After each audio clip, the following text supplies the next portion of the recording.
country. Look, Hillary Clinton had to put down a rebellion in her own party. There was a rebellion in her own party along these lines, the Bernie Sanders rebellion. And she put that rebellion down.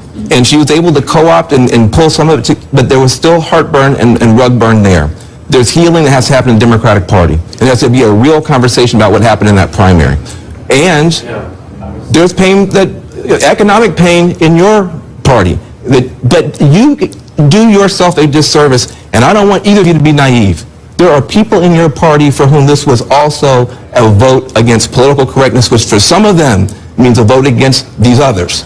And we're going to need your help to heal that. And if I can't acknowledge the elitism in my party, and you can't acknowledge some of the bigotry in your party, we're never going to get there. Donald Trump's going to be a voice for all the people. He said that from day one. He will make it his first objective to bring people together. I have not the slightest doubt about it. I mean, he's said it, but I certainly believe him. I mean, I've seen that in him. We're going to have to work together. But let's bring in the other side as well. I just want to talk about some of the things that we watched tonight. We saw lower African American turnout, Van. I mean, you were seeing that 65% of Latinos voted for Hillary Clinton, but 29% voted for Donald Trump. I'm going to talk about some that Romney got. So you have to think about that. You have to think about that. And more than many Democratic Latinos certainly thought that Donald Trump... Young voters, also, we've known Hillary Clinton has had a problem with young voters. She got a majority of young voters, but 37% of them, according to the exit polls we're looking at now, voted for Donald Trump. Now, when I've been talking to some Democratic strategists who are pro-Clinton this evening, they blamed what's going on this evening, and again, we don't know the result, but they blame the closeness of the race, let me put it that way, on two things. On the Comey interference a couple weeks ago, and on the third-party candidates. And I've been communicating with them saying that's not enough. Isn't it easy to just blame Comey for changing the conversation? As a Clinton person, let me say that's far too tactical. Exactly. That's what I said. Really big going on. Right. And there is an earthquake going on, and they're saying, well, it's a washing machine. Right. No, it's plate tectonic. So you combine it with the race issues, you combine it with rural Americans who came out and voted, the sort of Brexit, hidden voters. You combine it with class issues, which were so important. There's a reason this is going on all over the world. Right. The fact is that there are convulsive, sort of revolutionary changes going on in our economy that are driven largely by technology and globalization that have grown economies and have benefited some people and have displaced others.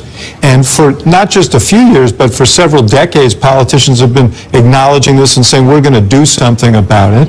And people don't feel as if that's happening, and meanwhile all of these forces churn at a faster pace. So you see the same kinds of forces in Britain, in Germany, in France. But it's so interesting. I mean, Michael Mercado, David was on the program the other night talking about how, well, the polling here is better than in England, where they didn't know what the Brexit result was going to be. Clearly, if this path continues that Donald Trump is on and he becomes the next president, and this is, to Kayleigh's point, a Brexit-like effect, the polling missed it. Yeah. I've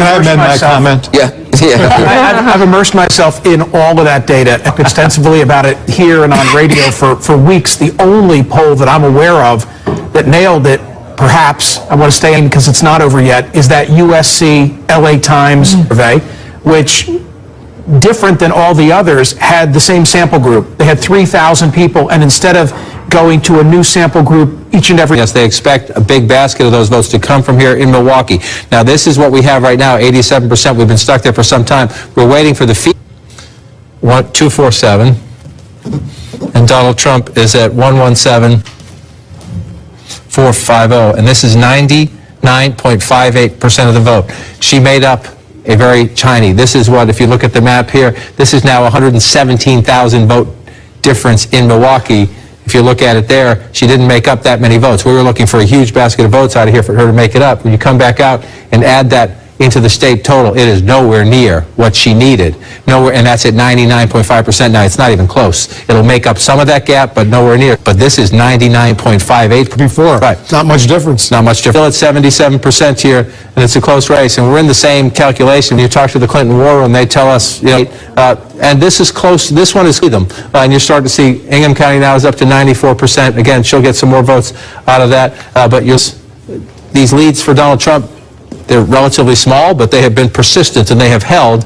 And the Wisconsin news, that Milwaukee news, to me is, and we will watch and see if the rest of this comes in. I'm just going to look 84%, but it's nowhere near the population center of Milwaukee. So you see these Democratic areas where you still have some votes, but can they swing it enough to change that? That's almost a 4-point race or a 3-point race. I don't see it at the moment. We'll see when the rest of these votes come in. But in story throughout the night. Let's come out here. We're at 100% here in a place she's winning, but again by a very narrow margin. And so you keep asking, are there Democratic votes out there? Allegheny County was not this high the last time we checked. Yes, she's winning by a healthy margin there, but there's nothing left, or not much left to count. And so you keep looking at this map and you're saying, are there any here in the population centers? 93%, Lehigh County. She's winning, but not by a lot. There's some math there, enough to make up that lead. We'll watch Bucks County here in the suburbs. This is more populous. There are some votes here, but look how close it is. So, as this comes in, if the margins stay the same, 99% is in Montgomery County, 95% in Chester County. Let's move closer into counties up to 98%. The city of Philadelphia is up to 98%. Wolf, if you're looking at this, where can I squeeze some more Democratic votes to make that up? My answer is... I asked you tonight, because all along you were saying there's a hidden vote that the polls aren't showing, that the whole notion of big data, Hillary Clinton's huge, highly expensive operation, getting out the vote, that is, why did the electorate do what they did tonight? And I think what we have said from day one is that Donald Trump represents a fundamental D.C. And for 30 years, elected officials, both Republicans and Democrats, have made promises that they haven't kept. They have brought us into a greater deficit where we've got $21 trillion, almost $21 billion in debt. We're leaving our country in a worse shape than our parents left it for us for the first time in the history of our country. What we said was, we don't want that anymore. We don't want people who make promises that have, the most extensive credentials. Paul Ryan met with Donald Trump and came out basically saying, or his aides basically said, what Donald Trump said, just help me get elected, and then we'll use your agenda. Okay, we will use your agenda. I think Paul Ryan is going to hold him to that, and I think that I've just heard from a Republican who said that there could be a populist conservative governing coalition if they can all get on the same page. And I think the fact, again, as we were saying before, that Donald Trump that he brought in some of these Republicans into Congress who are very worried about their jobs, that they now owe him something. Right. And that they will. The question is, what do they do to the Obama legacy? What do they do with Obamacare? What do they do about the premium increases, which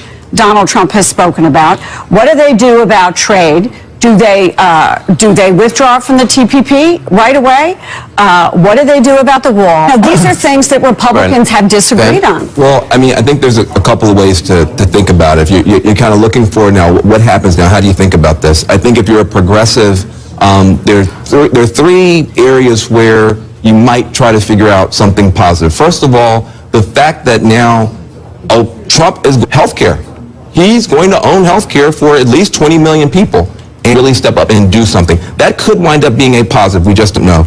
Secondly, he made a bunch of promises about urban investment and urban renewal and empowerment, etc. I think he should be held to those kinds of promises, and let's see if he's actually serious about those things. And then lastly, this whole question around trade. I think for the left wing of the Democratic Party, there's probably something there that can make some kind of sense. I think there are three things that are just irredeemably bad that we're going to have to resist this president on as progressives. One is all the stuff around immigration and the Muslim bashing. If that becomes a serious part of his presidency, a big pushback from decent people in this country who do not want to see that type of rhetoric and agenda coming from Washington, D.C. Secondly, the Supreme Court is going to be a massive fight. And lastly, which we haven't talked about, is this whole question of climate and whether or not we're going to be able to make real progress on climate and climate change. The last thing I want to say, because I don't know if I get a chance to talk again, there are people around the world doing this. They are appalled, they are shocked, they are surprised. The markets are showing it, And there's some people who are laughing, and some of them are in the Kremlin. This is not just the first election in which you had a woman running and a business person running. This is the first election in which an enemy power deliberately and explicitly interfered in our election and got away with it. And they interfered in our election in a one-sided way. They didn't hack Democrats. They didn't hack Republicans. They hacked Democrats. And we're going to have to figure out now, what is our relationship to Russia going forward? And if Russia got away with it this time, what if the Chinese do it to the Republicans next time? We are now living in a completely different context from a national security point of view that needs to be talked about. Jeffrey, assuming Donald Trump closer to 270 electoral votes, he now has 244 electoral votes compared to Hillary Clinton's 215 electoral votes. Donald Trump doing very, very well tonight. It's 270, though. That's the magic number. Let's take a look in a key race alert at the numbers coming in right now.